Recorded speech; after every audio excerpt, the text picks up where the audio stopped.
Within seconds, a person's life can change forever or be extinguished entirely. Émile witnessed that for himself on November 13th, 2015. It's also when he recognized how important it is to help others. Now when I see someone on the street who's having problems with their bike, for instance, I'll stop and see what's happening. Now, I'll take the 2 minutes. On the evening of the Paris attacks, Émile was working at La Bonne Bière. Suddenly he heard sounds, like firecrackers, only louder. When the noise stopped, Émile left the kitchen to see what was happening.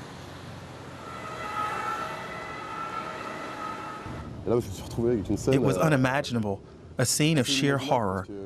There were pools of blood and people with gunshot wounds all over. Among the wounded was Pauline, a young woman Émile's age. She'd taken a bullet in the upper arm and another in the leg. I sat down next to her and thought about what I should do. Émile remained calm. He wrapped a towel around Pauline's wounded shoulder, which was bleeding heavily, and he kept talking to her. While they were waiting for help to arrive, someone suddenly shouted that the terrorist was coming back. In his fear, Émile ran upstairs to get away and left Pauline downstairs. Still, she managed to follow him, though she could barely stand up.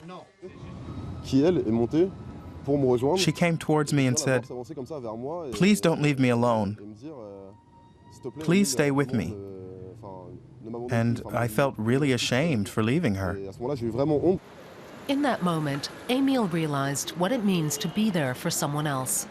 And he knew that only one thing counted that night, making sure that Pauline survived. Today, he's convinced that helping Pauline also helped him come to grips with the terror attack. It enabled him to maintain some semblance of control and kept him from being traumatized by the horrible scenes around him. It helps people to focus on things other than the horrors that are transpiring and to concentrate on a positive task, like helping others.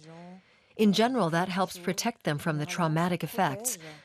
That's what we teach professionals who are regularly confronted with such situations, so they're not traumatized by them. But most victims of terror attacks react differently.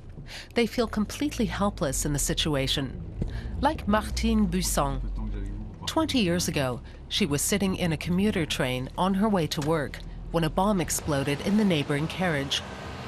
She suffered both physical injuries and severe psychological trauma. But she was determined to resume living a normal life as quickly as possible. My doctor wanted to write me off sick, but I said, if I don't start riding the train to work, I'll never get on one again. But to this day, I jump whenever I hear a sound that even vaguely resembles an explosion. And it will likely be that way for the rest of my life. Émile isn't traumatized by what he experienced, but in the weeks after the attack, he felt compelled to find out what had happened to Pauline. It was great to find her alive and in a more stable condition.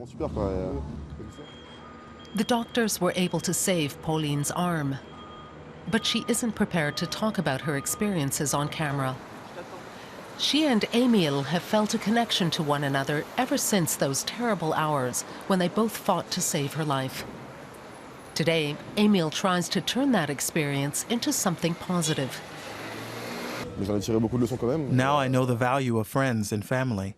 It makes me want to open up to those close to me, share more things with them, and enjoy our time together.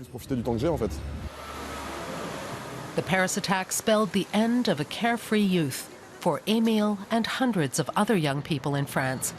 But maybe some of them can take a leaf out of Émile's book and turn that traumatic experience into something positive.